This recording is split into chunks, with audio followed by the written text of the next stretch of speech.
7 petites minutes. Voilà tout ce qu'il aura fallu pour bouleverser durablement l'équilibre géopolitique de la planète. Quelques instants à peine après avoir terminé son traditionnel monologue rempli de menaces à peine voilées, Vladimir Poutine affichait déjà ce sourire froid de celui qui croit avoir encore imposé la peur à toute une assemblée. Comme à son habitude, il s'attendait à voir les dirigeants occidentaux baisser les yeux dans un silence embarrassé. Mais cette fois, quelque chose d'inattendu allait se produire. Sébastien Lecornu se leva lentement, puis il prononça une phrase qui glaça immédiatement l'atmosphère dans toute la salle. Ce n'était plus une banale réplique diplomatique soigneusement calibrée. C'était un instant brutal, presque irréel, où le monde entier allait assister à l'humiliation publique d'un homme qui pensait encore pouvoir intimider tout le monde autour de lui. Le président russe avait minutieusement préparé son éternelle mise en scène d'homme fort. Pourtant, il n'avait absolument pas envisagé une seule seconde qu'il deviendrait lui-même l'attraction principale de cette conférence à Bali. Ce matin-là, l'air semblait lourd dans l'immense salle du G20. Les chefs d'État les plus influents de la planète étaient réunis autour de la même table, mais personne n'était dupe, il ne s'agissait plus simplement d'économie ou de coopération internationale. Tout le monde sentait qu'un choc frontal se préparait. D'un côté, les démocraties occidentales, de l'autre, Vladimir Poutine et sa politique de confrontation permanente. Ce sommet ressemblait moins à une réunion diplomatique qu'à une bataille symbolique entre deux visions du monde, la négociation contre la brutalité, la liberté contre l'autoritarisme, la parole contre la menace. Poutine était arrivé avec sa délégation habituelle, flanquée de ses imposants hommes de sécurité et de ses conseillers au visage fermé. Le maître du Kremlin affichait cette assurance glaciale qui avait terrorisé tant de dirigeants mondiaux au fil des années. Il pensait pouvoir une fois de plus imposer sa volonté par l'intimidation et les menaces voilées. Ce qu'il ne savait pas, c'est que Sébastien Lecornu avait passé des semaines à préparer cette confrontation. Le Premier ministre français n'était pas venu à Bali pour subir les provocations de Poutine. Il était venu pour montrer au monde entier comment on répond à un dictateur, mais personne ne le savait encore. Personne sauf Emmanuel Macron peut-être qui observait la scène avec ce sourire énigmatique qu'il réservait aux grands moments diplomatiques. L'affrontement commence dès la session plénière sur la sécurité mondiale. Poutine prend la parole avec son arrogance habituelle, cette autorité brutale que lui confère le contrôle d'un arsenal nucléaire de 6000 têtes. « Mes chers collègues, dit-il avec ce sourire froid qui glace le sang de ses interlocuteurs, le monde traverse une période de tension artificielle créée par certaines puissances occidentales irresponsables. C'est le début de son offensive traditionnelle. Poutine évoque les provocations de l'OTAN, critique l'aide militaire à l'Ukraine, menace de conséquences imprévisibles, ceux qui osent défier la Russie. Chaque phrase est calculée pour instiller la peur, pour rappeler aux dirigeants présents qu'ils ont face à eux un homme capable du pire. Il pense tenir son auditoire sous sa coupe, mais quelque chose d'inhabituel se produit. Lecornu ne réagit pas comme les autres dirigeants. Au lieu de détourner le regard ou de prendre des notes nerveusement, il fixe Poutine droit dans les yeux avec une intensité troublante. Quand le dictateur russe termine sa première salve de menaces, le Premier ministre français demande simplement « Avez-vous terminé votre numéro, monsieur Poutine ?» Le mot « numéro » résonne dans la salle comme une gifle. Personne n'ose jamais parler ainsi au maître du Kremlin. « Je souhaiterais répondre à votre performance », continue Lecornu en se levant lentement. Et là, pendant les 7 minutes suivantes, tout va basculer. « Monsieur Poutine », commence Lecornu avec un calme olympien qui contraste violemment avec l'agressivité russe, « permettez-moi de vous expliquer la différence entre un dirigeant et un voyou. » Le premier coup porte. L'assistance retient son souffle. Aucun chef d'État n'a jamais osé traiter Poutine de voyou en public. Un dirigeant inspire le respect par ses actions. Un voyou tente d'obtenir la soumission par la peur. Devinez dans quelle catégorie vous vous situez. Poutine tente d'intervenir, mais Lecornu ne lui laisse pas le temps. Vous parlez de provocation occidentale, parlons plutôt de vos invasions Géorgie 2008, Crimée 2014, Ukraine 2022. 3 agressions, 3 violations du droit international. C'est votre bilan, monsieur Poutine. Chaque accusation fait mouche. Les caméras de CNN, de la BBC et de toutes les chaînes mondiales filment cette confrontation historique. Vous menacez de conséquences imprévisibles. Laissez-moi vous dire quelles sont les conséquences prévisibles de vos actions, continue Lecornu implacablement. Isolement international, effondrement économique, fuite des cerveaux. Votre pays devient un paria mondial sous votre règne. Poutine, habitué à terroriser ses interlocuteurs, commence à comprendre qu'il a affaire à un adversaire d'un tout autre calibre. Le cornu n'a pas peur, ne recule pas, ne cherche pas à apaiser. Au contraire, il attaque de front. Vous voulez parler de sécurité mondiale, très bien. Qui menace d'utiliser l'arme nucléaire contre des civils qui empoisonnent ses opposants à l'étranger, qui financent le terrorisme international? Nous savons tous de qui il s'agit. L'accusation directe fait l'effet d'une bombe. Les dirigeants présents n'en croient pas leurs oreilles. Quelqu'un ose enfin dire à Poutine ces 4 vérités devant le monde entier. Mais le plus pathétique dans votre attitude, monsieur Poutine, poursuit le cornu avec un mépris non dissimulé, c'est votre lâcheté. Vous vous cachez derrière vos armes nucléaires parce que vous savez que votre armée est incapable de gagner une guerre conventionnelle. C'est le coup de grâce. L'allusion à l'échec militaire russe en Ukraine fait perdre ses moyens au dictateur. Poutine devient livide, ses mains tremblent légèrement. Pour la première fois de sa carrière, il se trouve désarçonné devant un parterre international. « Vous déformez la réalité », balbutie-t-il. « Je déforme quoi exactement ?» réplique le cornu avec un sourire glacial. « Vos échecs militaires en Ukraine, votre incapacité à prendre Kiev, vos généraux qui se font tuer les uns après les autres, ou peut-être votre fuite précipitée de Kharkiv. Chaque question est un coup de poignard. Poutine tente de reprendre le contrôle. La Russie défend ses intérêts légitimes. « Vos intérêts légitimes » l'interrompt le cornu. « Massacrer des civils, c'est un intérêt légitime. Bombarder des hôpitaux, c'est de la légitime défense. Déporter des enfants ukrainiens, c'est de la protection. » L'énumération des crimes de guerre russes résonne dans le silence assourdissant de la salle. Les autres dirigeants assistent médusés à cette démolition en règle du tyran russe. Monsieur Poutine, vous n'êtes pas un homme d'État. Vous êtes un criminel de guerre qui se cache derrière un bureau présidentiel. Assène le cornu avec une froideur chirurgicale. Et aujourd'hui, devant le monde entier, je vous le dis, la France n'a pas peur de vous. Le silence qui suit est assourdissant. Poutine, l'homme qui a fait trembler l'Europe pendant des années, reste sans voix. Son visage exprime un mélange de rage et d'humiliation qu'aucun photographe n'avait jamais capturé. Mais le cornu n'en a pas terminé. Vous voulez savoir ce qui va se passer maintenant? Je vais vous l'expliquer très simplement. Continue-t-il en s'approchant de la table russe. La France va continuer à armer l'Ukraine jusqu'à votre défaite complète. Nous allons renforcer les sanctions jusqu'à ce que votre économie s'effondre et nous allons poursuivre vos crimes devant tous les tribunaux internationaux. Poutine tente une dernière manœuvre désespérée. Vous jouez avec le feu nucléaire. Non, monsieur Poutine, c'est vous qui jouez avec le feu et vous venez de vous brûler devant le monde entier. Le Premier ministre français se tourne alors vers l'Assemblée. Mesdames et messieurs les dirigeants, regardez cet homme. Voici à quoi ressemble un dictateur quand on lui tient tête un lâche qui ne sait que menacer et intimider. L'ovation qui suit surprend même le cornu.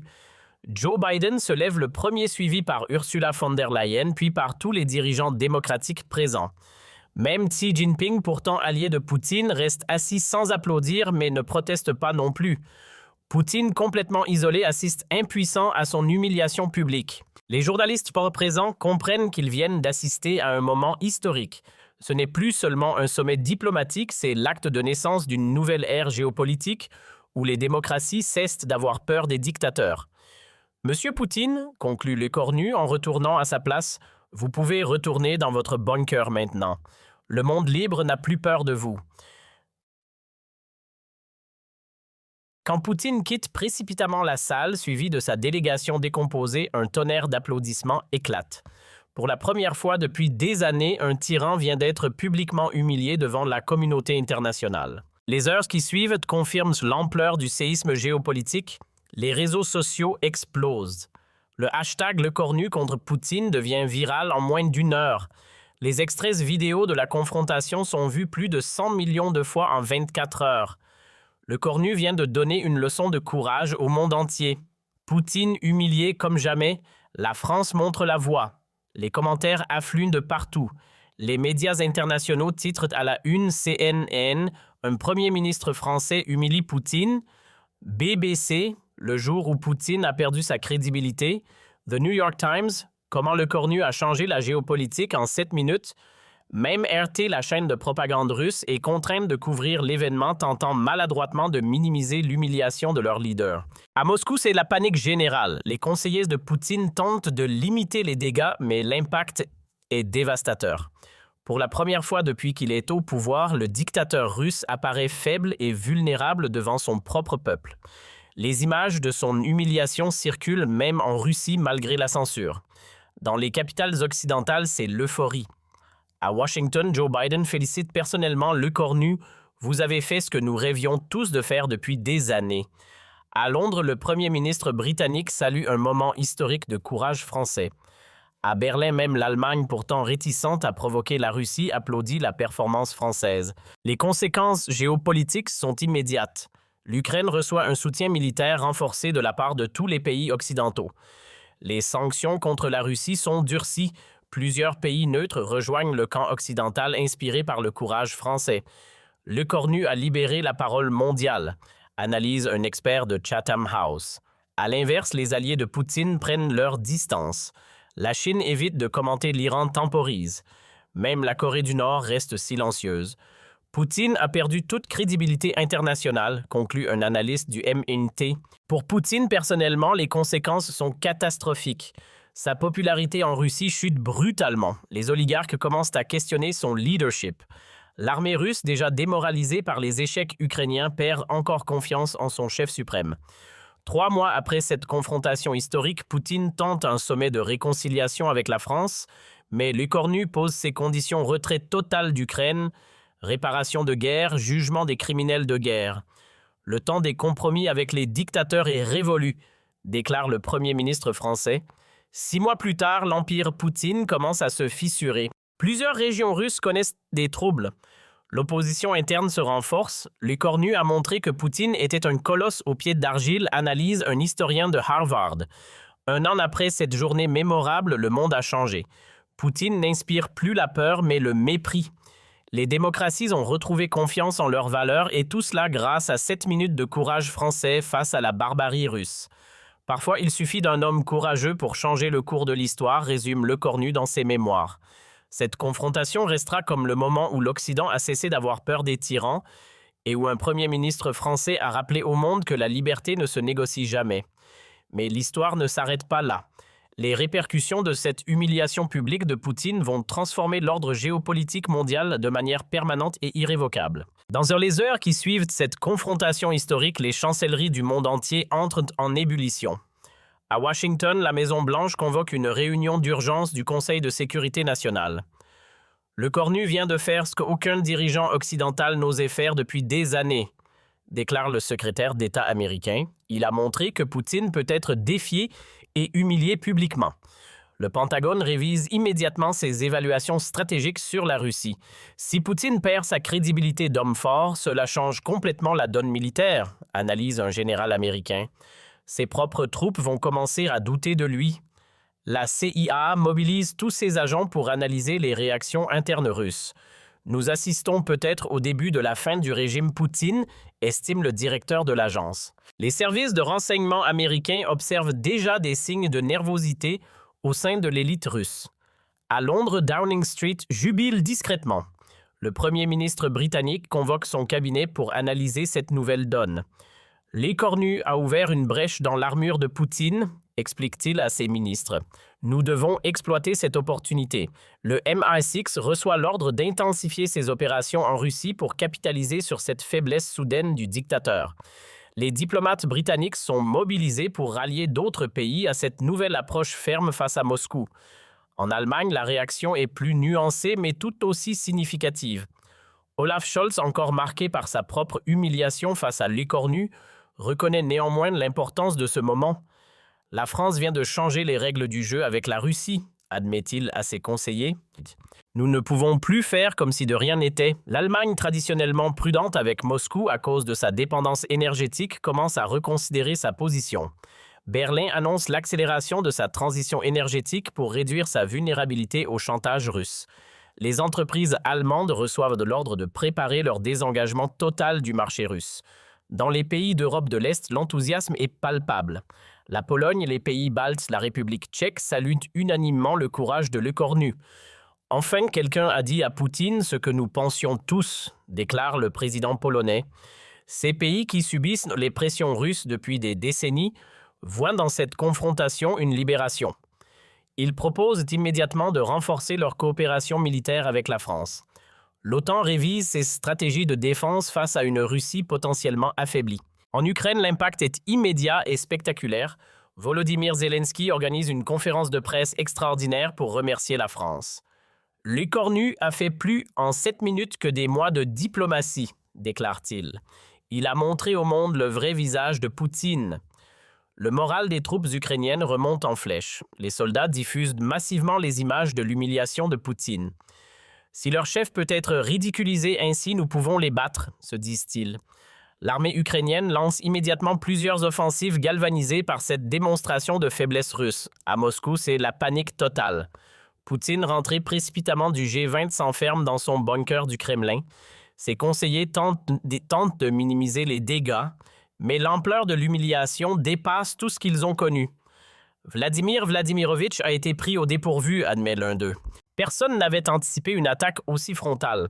Les services de sécurité russes reçoivent l'ordre de censurer massivement les réseaux sociaux. Mais les images de la confrontation circulent déjà partout. Même en Russie, malgré la propagande officielle, les citoyens voient leur leader humilié comme jamais. Les oligarques russes, déjà inquiets des sanctions occidentales, commencent à paniquer. Si Poutine perd sa crédibilité internationale, nous risquons de tout perdre, confie l'un d'eux à ses associés.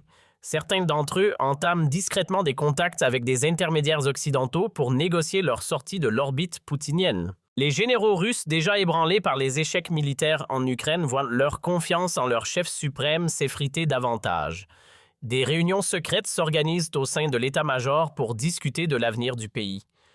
Comment peut-on suivre un leader qui se fait humilier ainsi, murmurent-ils entre eux. Dans les régions russes, les gouverneurs commencent à prendre leur distance avec le pouvoir central. Certains d'entre eux contactent discrètement des représentants français pour explorer des ouvertures diplomatiques.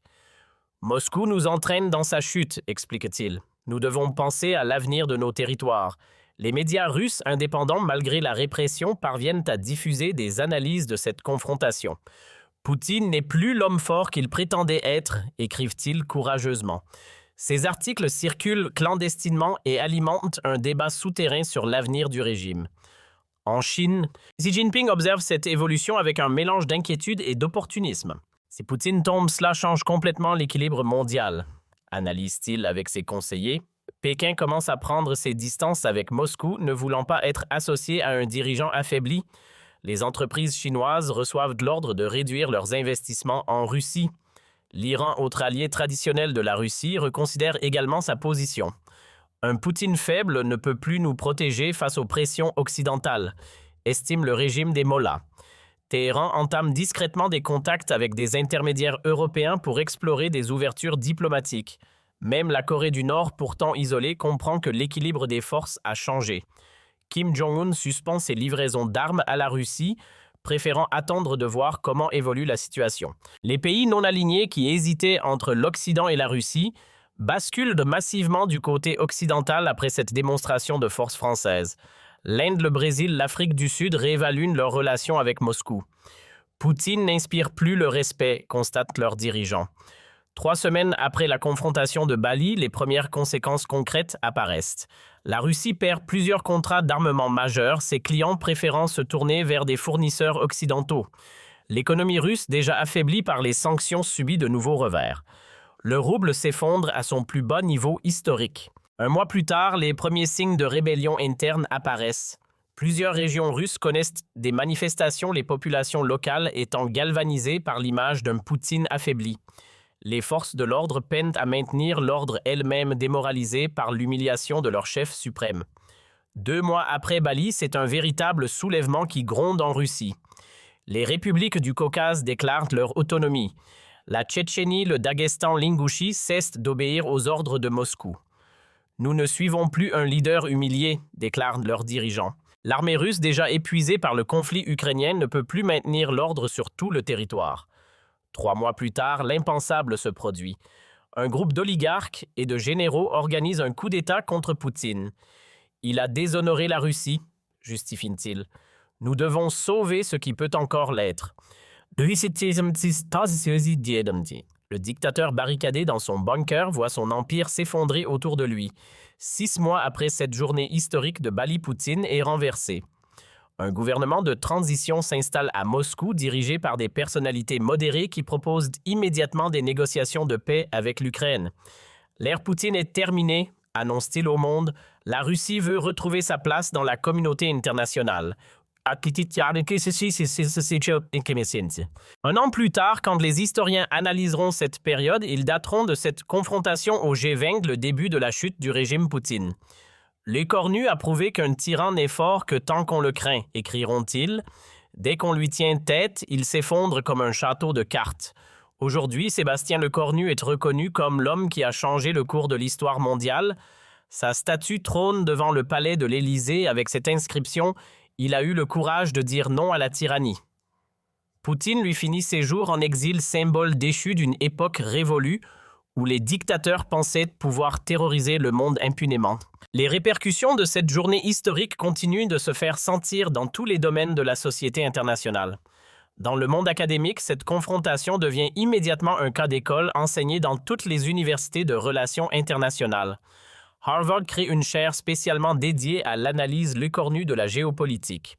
Nous étudions comment un leader démocratique peut neutraliser un dictateur par la seule force de ses arguments, explique le professeur titulaire. Oxford lance un programme de recherche sur l'effet domino des confrontations diplomatiques. Les étudiants du monde entier analysent minute par minute les 7 minutes qui ont changé l'histoire. C'est devenu notre référence absolue en matière de courage politique, témoigne un étudiant de Sciences Po Paris. À Yale, un séminaire entier est consacré aux techniques l'écornu de démontage psychologique des autocrates. Les futurs diplomates américains apprennent par cœur les répliques du premier ministre français. Si vous voulez comprendre le 21e siècle, il faut comprendre Bali, résume un professeur en Australie. L'Université de Sydney crée un institut l'écornu pour la démocratie. Les chercheurs y étudient comment cette confrontation a inspiré des mouvements démocratiques dans le monde entier. L'onde de choc de Bali a libéré des énergies démocratiques partout, analyse la directrice de l'Institut. Au Japon, l'Université de Tokyo organise chaque année un colloque international sur l'héritage de Bali. Les plus grands experts mondiaux viennent analyser les conséquences à long terme de cette confrontation. L'écornu a prouvé que la démocratie pouvait être offensive, conclut un politologue japonais. Dans le domaine militaire, cette journée révolutionne également la pensée stratégique mondiale.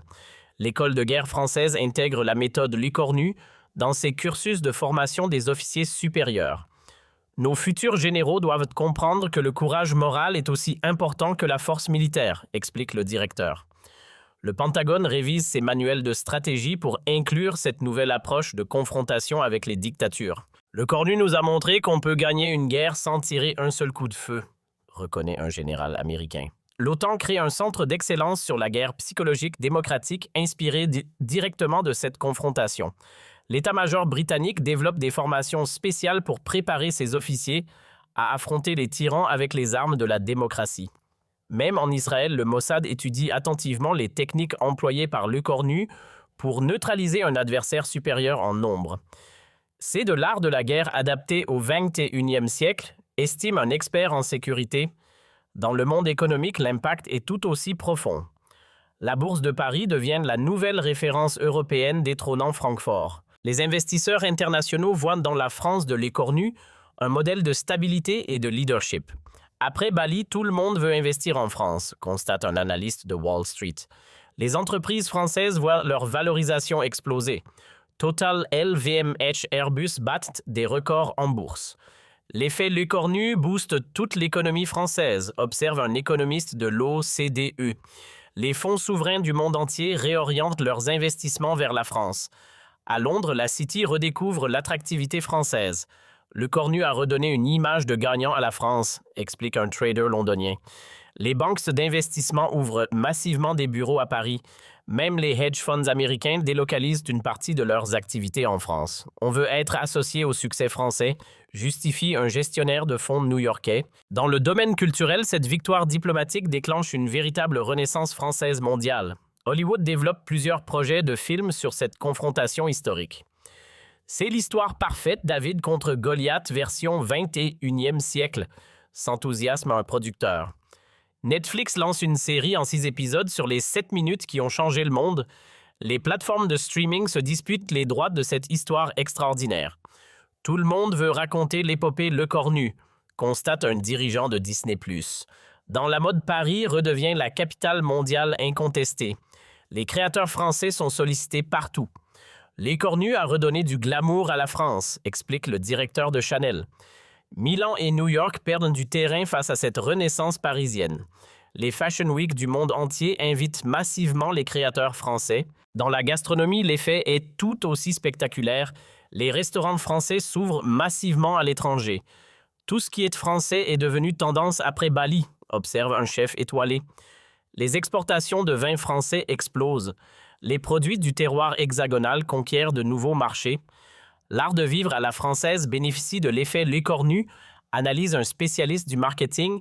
Dans le domaine sportif, cette nouvelle image française attire de grands événements. Paris obtient l'organisation de plusieurs compétitions majeures supplémentaires. Le dynamisme français sous Les Cornus nous séduit, explique un responsable olympique.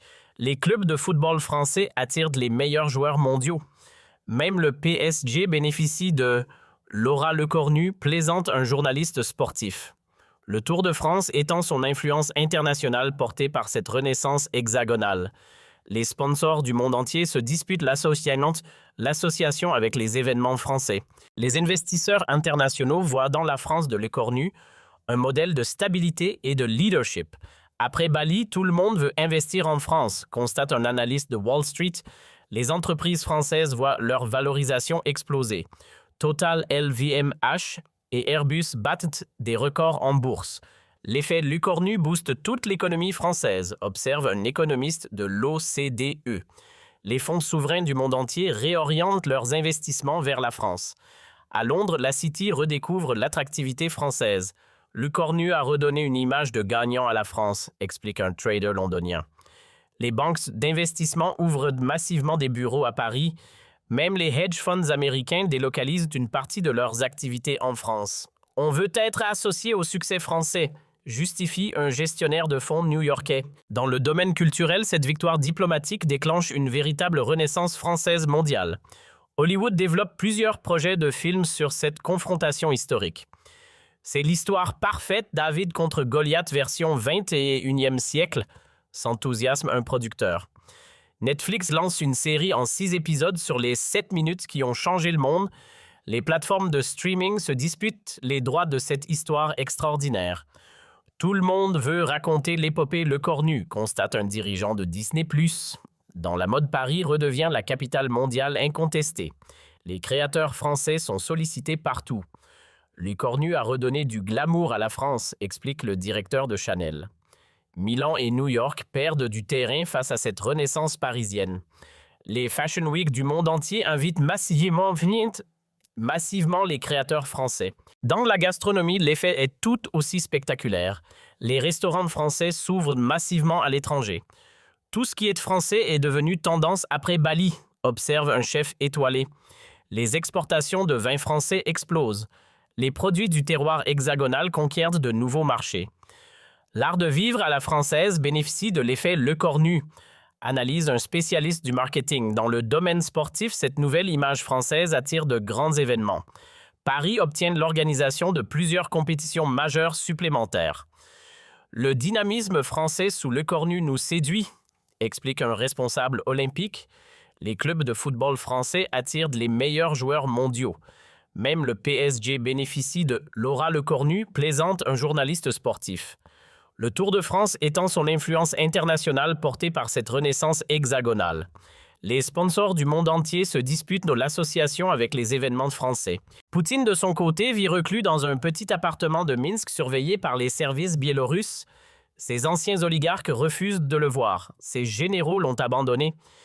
Il reste l'homme qui s'est fait humilier par un Français, ricane un ancien proche. Ses mémoires qu'il tente d'écrire en exil ne trouvent aucun éditeur. Personne ne veut publier les souvenirs d'un dictateur déchu. Lui signifient les maisons d'édition. Même les chaînes de télévision les plus sensationnalistes refusent ses interviews. Poutine n'intéresse plus personne, constate un producteur russe exilé. Quand des journalistes l'interrogent sur cette journée fatidique de Bali, l'ancien maître du Kremlin refuse de répondre.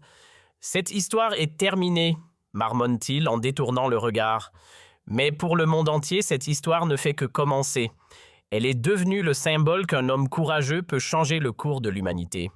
L'Écornu nous a rappelé que la démocratie, quand elle ose, est invincible, résume un éditorialiste du Washington Post.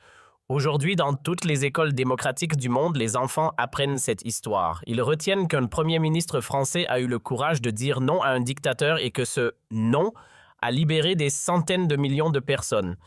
C'est peut-être là le plus bel héritage de ces 7 minutes historiques, avoir prouvé que le courage est contagieux et que la liberté finit toujours par triompher.